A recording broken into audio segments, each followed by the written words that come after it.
Hello दोस्तों, मैं नीतीश चंद्रा आपके समक्ष एक बार फिर उपस्थित हूँ करंट अफेयर्स की कड़ी में। और करंट अफेयर्स में आज हम लोग सेट नंबर 25 को डिस्कस करेंगे। जैसा कि आप जानते हैं, हमारी नई किताब आ चुकी है करंट अफेयर्स की, और अभी तक हम लोग पुराने महीने यानी कि एक फरवरी में आई हुई किताब का हम लोग क्या कर रहे हैं, डिस्कशन कर रहे हैं। 1 फरवरी तक जो अपडेटेड है, तो अब हम लोग नई किताब के डिस्कशंस को शुरू कर पाए, इसके लिए जल्दी से जल्दी हम लोग पुराने सेट्स को डिस्कस कर ले। तो आइए हम लोग देखते हैं सेट नंबर 25 का ये डिस्कशन। और 25 नंबर सेट में जो भी प्रश्न है, ये प्रश्न आपके परीक्षाओं के दृष्टिकोण से बहुत महत्वपूर्ण है, तो आप इसे अच्छे से रिपीट जरूर करिएगा। देखिएगा पहला प्रश्न, Fit India as appropriate fitness protocol किसने लॉन्च किया है? तो ये प्रधानमंत्री नरेंद्र मोदी के द्वारा लॉन्च किया गया, और यह 24 सितंबर 2020 को, कब? 24 सितंबर 2020 को प्रधानमंत्री नरेंद्र मोदी के द्वारा लॉन्च किया गया। और इसमें 3 आयु वर्गों को बांटा गया। पहला 5 से 18 वर्ष के, फिर 18 से 65 वर्ष के, और 65 वर्ष के से अधिक वर्ष के लोगों को, यानी 3 कैटेगरी में बांटा गया। और यह फिटनेस प्रोटोकॉल जो आयोजित हुआ, यह वर्चुअल रूप में आयोजित हुआ, जिसमें कि देश के तमाम दिग्गज सेलिब्रिटीज भी भाग लिए, जिसमें विराट कोहली जैसे खिलाड़ियों ने भी भाग लिया था। इसको लॉन्च किसने किया? प्रधानमंत्री नरेंद्र मोदी ने। हर्षवर्धन, डॉक्टर हर्षवर्धन क्या है? स्वास्थ्य मंत्री हैं। महेंद्र नाथ पांडे क्या है? तो कौशल विकास और उद्यमिता मंत्री हैं। थावर चंद गहलोत सामाजिक न्याय और अधिकारिता मंत्री हैं। आगे देखिएगा क्वेश्चन नंबर 2, इसरो साल 2025 में किस ग्रह पर अंतरिक्ष मिशन शुरू करने की योजना बना रहा है? इसरो क्या है? भारत की अंतरिक्ष एजेंसी है, यानी इंडियन स्पेस रिसर्च ऑर्गेनाइजेशन। इसकी स्थापना 15 अगस्त 1969 को मुख्यालय बेंगलुरु में है। और 2025 में इसरो द्वारा किस ग्रह पर? तो शुक्र ग्रह पर। किस ग्रह पर? शुक्र ग्रह पर अंतरिक्ष मिशन शुरू करने की योजना है। इससे पहले याद रखिएगा कि इसरो ने 5 नवंबर 2013 को मंगल मिशन पर अपना मंगल के लिए अपना मिशन लॉन्च किया था, मंगल मिशन। ठीक है, कब? 5 नवंबर 2013। ये आपका एक ट्रेडिशनल क्वेश्चन भी हो सकता है और एक बेहतरीन प्रश्न है। बृहस्पति से संबंधित एक मिशन क्या था? सुमेकर लेवी 9। ये बार बार आपकी परीक्षाओं में पूछा जाता है। क्या नाम इसका? सुमेकर लेवी 9। आगे देखिएगा 3 नंबर, भारत को वर्ष 2020 के असमानता घटाने की प्रतिबद्धता सूचकांक में कौन सा स्थान प्राप्त हुआ है? असमानता यानी कि जाति के आधार पर, लिंग के आधार पर या अन्य किसी भी आधार पर लोगों के बीच भेदभाव यदि है, असमानता है, तो इसको कम करने के लिए सरकार के क्या प्रयास हैं? इसी प्रयासों की प्रतिबद्धता के आधार पर देशों को क्या किया गया? एक रैंकिंग दिया गया ऑक्सफैम इंटरनेशनल संस्था के द्वारा। किसके द्वारा? ऑक्सफैम। याद रखिएगा कौन सी संस्था? ऑक्सफैम इंटरनेशनल के द्वारा यह सूचकांक जारी किया गया। इसमें भारत का क्या स्थान है? तो भारत का स्थान इसमें 129वां है। क्या है? 129वां, यानी 129वां है। और इसमें शीर्ष देश कौन रहा? तो नॉर्वे। कौन रहा शीर्ष देश? नॉर्वे इसमें शीर्ष देश रहा। आगे देखिएगा क्वेश्चन नंबर 4, रामविलास पासवान का निधन हो गया। वे कितने बार लोकसभा से सांसद के तौर पर निर्वाचित हुए थे? रामविलास पासवान क्या थे? बिहार में अनुसूचित जाति के, यानी एससी वर्ग के, दलित वर्ग के बहुत बड़े नेता थे। और ये 8 बार संसद सदस्य नियुक्त हुए थे, निर्वाचित हुए थे। कितनी बार? 8 बार संसद सदस्य निर्वाचित हुए थे। ये पहली बार ये विधायक बने थे। किस विधानसभा से? तो अलौली विधानसभा से। बिहार के अलौली विधानसभा से पहली बार विधायक चुने गए थे। और इन्होंने राजनीतिक करियर की शुरुआत किस पार्टी से की थी? ये क्वेश्चन आपको बीपीएससी ने भी पूछा था 66वीं बीपीएससी की प्रारंभिक परीक्षा में। तो यह पार्टी कौन सी थी? संयुक्त सोशलिस्ट पार्टी। कौन सी? संयुक्त सोशलिस्ट पार्टी। ये कितने बार संसद बने थे? तो 8 बार। चलिए आगे देखते हैं। इनको बिहार का बहुत सारे लोग राजनीति में इनको इसरो वैज्ञानिक के नाम से भी कहते हैं, राजनीति का मौसम वैज्ञानिक भी इनको कहते थे लोग। चलिए आगे देखिएगा, किस बैंक ने एमएसएमई के लिए एक ऑनलाइन व्यापार मेंटरिंग प्रोग्राम एमएसएमई प्रेरणा को लॉन्च किया? भारत की वित्त मंत्री निर्मला सीतारमन ने इसको लॉन्च किया। और यह किसके सहयोग से? तो इंडियन बैंक के सहयोग से। किसके सहयोग से? इंडियन बैंक के सहयोग से लॉन्च हुआ। और इंडियन बैंक के प्रमुख की बात करें तो पद्मजा चुंद्रू। कौन है? पद्मजा चुंद्रू इसके प्रमुख हैं। पद्मजा चुंद्रू इंडियन बैंक के प्रमुख हैं। एचडीएफसी बैंक के कई बार मैं आपको बता चुका हूं, शशिधर जगदीशन। एक्सिस बैंक के अमिताभ चौधरी और स्टेट बैंक ऑफ इंडिया यानी एसबीआई के कौन, डी के खारा यानी दिनेश कुमार खारा। आगे देखिएगा क्वेश्चन नंबर 6। सौर ऊर्जा से संचालित भारतीय विमानपत्तन प्राधिकरण एएआई का पहला हवाई अड्डा कौन बन गया है? तो भारत में एक छोटा सा द्वीप है पश्चिमी घाट की तरफ, भारत के पश्चिमी घाट की तरफ पुडुचेरी द्वीप है, और पुडुचेरी द्वीप पर ही स्थित एक हवाई अड्डा है, पुडुचेरी हवाई अड्डा। यह क्या हो गया है? तो पुडुचेरी हवाई अड्डा को अक्टूबर 2020 में, कब? अक्टूबर 2020 में सौर ऊर्जा से संचालित क्या हो गया है? यह पहला, भारत का पहला हवाई अड्डा बन गया है। सौर ऊर्जा क्या है? गैर परंपरागत ऊर्जा स्रोत है, इसी को नवीकरणीय ऊर्जा स्रोत या अक्षय ऊर्जा स्रोत भी हम कहते हैं। आगे देखिएगा क्वेश्चन नंबर 7। पुस्तक द रूल ब्रेकर्स के लेखक कौन है? पुस्तक द रूल ब्रेकर्स के लेखक कौन है? तो यह पुस्तक क्या है? यह पुस्तक आत्मखोज करने वाली एक महिला के यात्रा पर आधारित कहानियों का एक संग्रह है ये। और इस द रूल ब्रेकर्स पुस्तक के लेखक प्रीति सिनॉय हैं। कौन है? प्रीति सिनॉय इस पुस्तक के लेखक हैं। इस पुस्तक में एक महिला की आत्मखोज करने वाली महिला की यात्रा की घटनाओं की जिक्र इसमें किया गया है। संध्या मेनन भारत की जानी मानी लेखिका हैं। इनके द्वारा लिखित पुस्तक की बात करें तो there is something about Sweety इनके द्वारा लिखित पुस्तक है। नसीम जैदी पूर्व चुनाव आयुक्त रह चुके हैं। आगे देखिएगा क्वेश्चन नंबर 8। विश्व कैंसर दिवस कब मनाया जाता है? दिवस से संबंधित एक क्वेश्चन अक्सर आपके सभी परीक्षाओं में पूछे जाते हैं, तो ये सेक्शन आपको अच्छे से देखने की आवश्यकता होती है। और विश्व कैंसर दिवस की बात की जाए तो कैंसर रोगियों को प्रोत्साहित करने के लिए प्रतिवर्ष 4 फरवरी को विश्व कैंसर दिवस मनाया जाता है। और इसके अलावा याद रखिएगा अन्य जो आपके विकल्प में दिवस है 13 फरवरी को कौन सा दिवस? तो विश्व रेडियो दिवस। कौन सा दिवस? विश्व रेडियो दिवस मनाया जाता है। कौन सा दिवस? विश्व रेडियो दिवस मनाया जाता है। 20 फरवरी को कौन सा? तो विश्व सामाजिक न्याय दिवस। 20 फरवरी को कौन सा? विश्व सामाजिक न्याय दिवस। विश्व सामाजिक न्याय दिवस। और 28 फरवरी को क्या मनाते हैं? राष्ट्रीय विज्ञान दिवस। राष्ट्रीय विज्ञान दिवस। इसी दिन 28 फरवरी को ही सर सीवी रमन ने किसकी खोज की थी? प्रकाश के प्रकीर्णन गुण की खोज की थी। आगे देखिएगा 9वां क्वेश्चन। पिच ब्लैक 2020 युद्धाभ्यास में निम्नलिखित में से कौन शामिल नहीं है? पिच ब्लैक 2020 युद्धाभ्यास में कौन शामिल नहीं है? तो पिच ब्लैक युद्धाभ्यास क्या है? यह भारत इंडोनेशिया ऑस्ट्रेलिया, मुख्यतः भारत और ऑस्ट्रेलिया के बीच आयोजित युद्धाभ्यास है जिसमें कि जापान भाग नहीं लेता है। जापान भाग नहीं लेता और 2020 में कोरोना वायरस के कारण फैली महामारी के कारण यह रद्द हो गया था। इससे पिछला संस्करण 2018 में हुआ था। अगला संस्करण अब कब होगा? 2022 में होगा। यानी हर 2 वर्ष की अवधि पर यह भारत ऑस्ट्रेलिया के बीच आयोजित होता है और इसमें इंडोनेशिया भी भाग लेता है। आगे देखिएगा तो जापान इसमें शामिल नहीं है। आगे देखिएगा क्वेश्चन नंबर 10। नील द्वीप का परिवर्तित नाम क्या है? नील द्वीप का परिवर्तित नाम क्या है? आप जानते हैं कि नेताजी सुभाष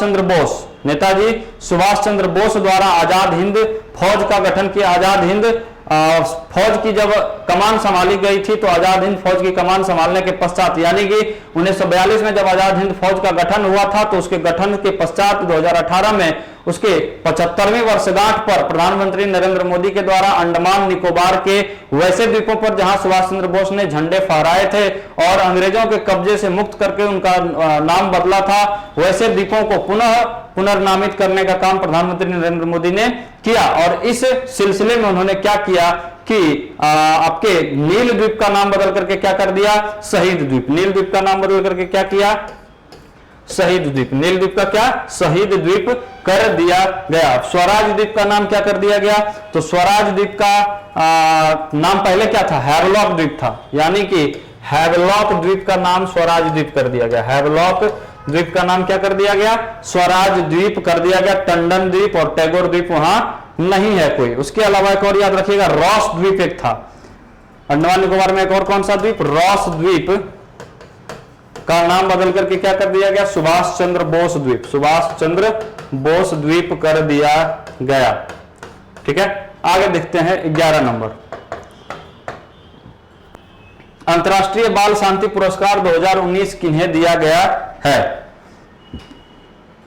अंतर्राष्ट्रीय बाल शांति पुरस्कार कहने का तात्पर्य है कि किशोर युवावस्था में नहीं गए हुए व्यक्ति यानी किशोरावस्था के बच्चे या बालक या बालिकाएं यदि कोई विश्व में शांति की स्थापना के लिए कोई प्रयास करता है तो उनको इस प्रयास के लिए, उनके इस प्रयास के एवज में उनको पुरस्कार जो दिया जाता है उसी को अंतर्राष्ट्रीय बाल शांति पुरस्कार कहते हैं। और यह शांति कार्यकर्ता डेविड मलोम 2019 में, यह डेविड मलोम जो कि कैमरून की रहने वाली है, डेविड मलोम शांति कार्यकर्ता है, और ग्रेटा थनबर्ग का नाम आपने सुना ही होगा, ये स्वीडन की रहने वाली पर्यावरण कार्यकर्ता हैं। इन दोनों बच्चियों को क्या दिया गया, अंतर्राष्ट्रीय बाल शांति पुरस्कार दिया गया 2019 का। किसको किसको, ग्रेटा थनबर्ग को और डेविना मलोम को। ये कहां की हैं, तो ये कैमरून की हैं और ये स्वीडन की है। इसके अलावा याद रखिएगा 2019 में टाइम्स पत्रिका ने ग्रेटा थनबर्ग को times person of the year भी घोषित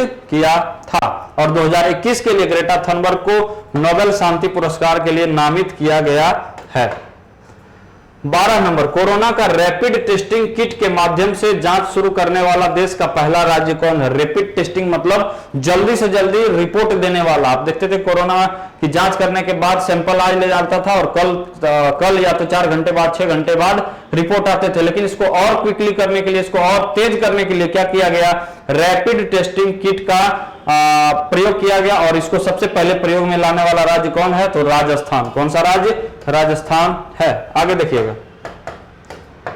क्वेश्चन नंबर 13, भारतीय मूल के वावेल राम कलावन किस देश के नए राष्ट्रपति बने हैं। वावेल राम कलावन हमारी किताब में आपको देखने को मिलेगा, राष्ट्रपति, प्रधानमंत्री, देश, राजधानी, मुद्रा, इसकी एक सूची दी हुई है। उसमें जो भी बदलाव होते हैं वहां मैं उसको अपडेट जरूर करता हूं। तो अगर आप करंट अफेयर्स की किताब को पढ़े होंगे तो आपको निश्चित तौर पर ये होगा। वैसे वन लाइनर में भी मैंने लिखा था कि वावेल राम कलावन किस देश के नए राष्ट्रपति हैं, बने हैं। ये भारतीय मूल के हैं, मतलब ये भारत में पैदा हुए थे, बाद में ये क्या हो गए, बाद में वो विदेश जाकर के बस गए, तो वो कहलाता है भारतीय मूल का व्यक्ति। तो वावेल राम कलावन सेशेल्स के, किस देश के, सेशेल्स के नए राष्ट्रपति बने हैं। और सेशेल्स की राजधानी क्या है, तो विक्टोरिया। सेशेल्स की राजधानी क्या है, विक्टोरिया। सेशाइल्स इसकी राजधानी है। इसके अलावा देखिएगा कुछ अन्य देश है। मेडागास्कर की राजधानी कहां है, अंटानानारिवो। मेडागास्कर की राजधानी अंटानानारिवो। मॉरिशस की राजधानी पोर्ट लुइस। मालदीव की राजधानी माले है। आगे देखिएगा क्वेश्चन नंबर 14, सुमंगल पोर्टल किस राज्य की सरकार ने पारदर्शी तरीके की छात्रवृत्ति लाभ प्रदान करने हेतु लॉन्च की थी।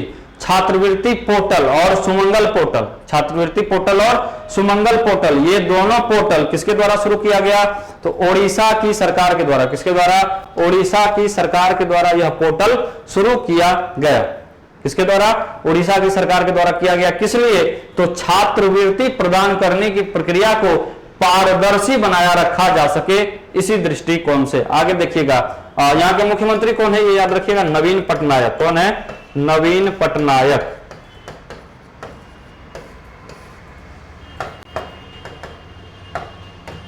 अगला क्वेश्चन है 15 नंबर, अमेरिका आम चुनाव 2020 में डेमोक्रेटिक पार्टी के टिकट पर कितने भारतीय मूल के व्यक्ति निर्वाचित हुए हैं। अमेरिका में जानते हैं 2 दलीय निकाय है। कल परसों भी मैंने आपको स्टैटिक जीके में बताया था, और 5 तारीख को फर्स्ट शिफ्ट में एनटीपीसी में एक क्वेश्चन पूछा भी गया था। कई लड़कों ने मुझे फोन करके भी पूछा था ये सवाल। तो मैंने आपको बताया था कि 2 पार्टी वाले, 2 निकाय वाले, 2 पार्टी निकाय वाले देश कौन कौन है, तो यूएसए और यूके, मुख्यतः ये 2 देश हैं जो बड़े देश हैं और 2 पार्टी वाले हैं। तो यूएसए और यूके, ठीक है। तो यूएसए में कौन कौन सी पार्टी है, एक डेमोक्रेटिक जिसके नेता अभी कौन है, जो बाइडेन निर्वाचित होकर के अमेरिका के 46वें राष्ट्रपति बने हैं, सबसे अधिक उम्र के राष्ट्रपति बने हैं और सबसे ज्यादा वोट प्राप्त करके राष्ट्रपति बने हैं। और पहली महिला उपराष्ट्रपति कौन बनी है, तो कमला हैरिस। उसके अलावा एक पार्टी कौन है, रिपब्लिकन। कौन सी पार्टी है, रिपब्लिकन, जिसके नेता कौन थे, तो डोनाल्ड ट्रंप, जो चुनाव हार गए, वो पिछले राष्ट्रपति भी थे। तो डेमोक्रेटिक की तरफ से यानी कि जो बाइडेन की पार्टी की तरफ से कितने भारतीय मूल के व्यक्ति ने वहां चुनाव जीता है? तो 4 व्यक्ति ने। कितने व्यक्ति ने? 4 व्यक्ति ने चुनाव जीता है। इनका नाम है डॉक्टर एमी बोरा। क्या नाम है? डॉक्टर एमी बोरा, प्रमीला जयपाल। क्या नाम है? एमी बोरा, प्रमीला जयपाल। इसके अलावा रो खन्ना। क्या याद रखिएगा? रो खन्ना। और चौथा नाम याद रखिएगा, राजा कृष्ण मूर्ति। एक बार फिर से, डॉक्टर एमी बोरा, प्रमीला जयपाल, रो खन्ना और राजा कृष्ण मूर्ति। चलिए आगे देखते हैं। फ्लाई विंग नामक नई एयरलाइन किस देश के द्वारा शुरू की गई है? ये क्वेश्चन हम आपको बता चुके हैं। फ्लाई विंग कहां? मध्य प्रदेश में, भारत के मध्य प्रदेश में इंदौर में, मध्य प्रदेश के इंदौर में, भारत में ही नई फ्लाई विंग नामक नई एयरलाइन सेवा शुरू की गई है। 17 नंबर देखिएगा। किस राज्य ने सरकारी कार्यालयों को ग्रीन टैग प्रदान करने की घोषणा की है? सरकारी कार्यालय जो भी क्या करेंगे? हरित ऊर्जा को बढ़ाने में या आपका पर्यावरण के प्रति कुछ महत्वपूर्ण कार्य करेंगे जिससे कि वातावरण में सुधार की संभावनाएं हो, तो वैसे राज्यों के सरकारी कार्यालयों को ग्रीन टैग प्रदान करने की शुरुआत किस राज्य द्वारा की गई है? तो यह केरल ने किया है। किस राज्य ने किया है? केरल ने किया है। और केरल के मुख्यमंत्री कौन है? तो पिनराई विजयन। केरल के मुख्यमंत्री कौन? पिनराई विजयन है। और इसके अलावा क्या याद रखिएगा कि केरल के राज्यपाल कौन है? आरिफ मोहम्मद खान। केरल में हाल ही में पहला डिजिटल विश्वविद्यालय भी शुरू किया गया है। पहला डिजिटल विश्वविद्यालय कहां? केरल में ही शुरू किया गया है। चलिए आगे देखिएगा। 18 नंबर। किस विश्वविद्यालय ने अंशकालिक नौकरियां पेश करने की घोषणा की है? अंशकालिक नौकरी का मतलब क्या होता है? कॉन्ट्रैक्ट बेसिस जॉब जिसको कह सकते हैं कि जब तक काम है तब तक आपसे काम लिया जाएगा, उसके बाद आपको काम से बाहर किया जा सकता है। यानी कि कुछ समय के लिए, कुछ काल के लिए यदि किसी व्यक्ति को नौकरी पर रखा जाता है तो उसको हम लोग क्या बोलेंगे? अंशकालिक नौकरी कहेंगे। और अंशकालिक नौकरियां पेश करने की घोषणा करने वाला पहला विश्वविद्यालय कौन है? किसने अभी हाल फिलहाल में इसकी घोषणा की है? तो उत्तर प्रदेश में लखनऊ यूनिवर्सिटी ने। किसने? लखनऊ यूनिवर्सिटी ने इसकी घोषणा की है। AMU का मतलब क्या? अलीगढ़ मुस्लिम यूनिवर्सिटी, यह भी उत्तर प्रदेश में है। BHU बनारस हिंदू यूनिवर्सिटी, इसकी स्थापना 1916 में महामना मदन मोहन मालवीय द्वारा की गई थी, वाराणसी में स्थित है। और DU दिल्ली यूनिवर्सिटी दिल्ली में ही स्थित है। अंशकालिक नौकरियां पेश करने की घोषणा किस यूनिवर्सिटी ने? तो लखनऊ यूनिवर्सिटी ने की है। उत्तर प्रदेश की राजधानी भी लखनऊ है। 19 नंबर देखिएगा। हाल ही में इंटरनेट शटडाउन से दुनिया में सबसे अधिक नुकसान किस देश को हुआ है? इंटरनेट शटडाउन का मतलब क्या होता है? कि इंटरनेट को बंद कर देना, इंटरनेट का प्रयोग नहीं करना। और 2020 में भारत के कई हिस्सों में इंटरनेट बंद रहा था, खास करके जम्मू कश्मीर के क्षेत्र में। और इस इंटरनेट शटडाउन के कारण सबसे ज्यादा नुकसान यदि किसी देश को हुआ है पूरे विश्व में तो वह भारत को ही हुआ है। इंटरनेट शटडाउन के कारण सबसे ज्यादा नुकसान किस देश को? भारत को ही हुआ है। और यह आंकड़ा कब आया है? तो 4 जनवरी 2021 को आया है। 4 जनवरी 2021 को आए हुए इस आंकड़े के अनुसार इंटरनेट शटडाउन के कारण सबसे ज्यादा नुकसान वाला देश भारत है। अगला क्वेश्चन 20 नंबर। किस देश के टेनिस खिलाड़ी डगमारा बास्कोवा को 12 साल के लिए प्रतिबंधित कर दिया गया है? नाम देखिएगा कितना बेहतरीन है, डगमारा बास्कोवा। क्या नाम है? डगमारा बास्कोवा। और ये किस खेल से संबंधित है? तो डगमारा बास्कोवा टेनिस खेल से संबंधित है। किससे? टेनिस खेल से संबंधित है।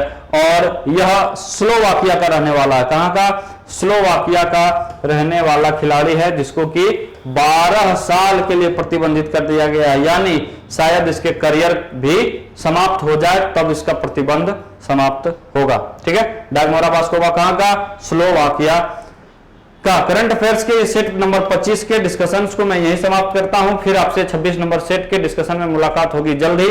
तब तक के लिए जय हिंद, धन्यवाद।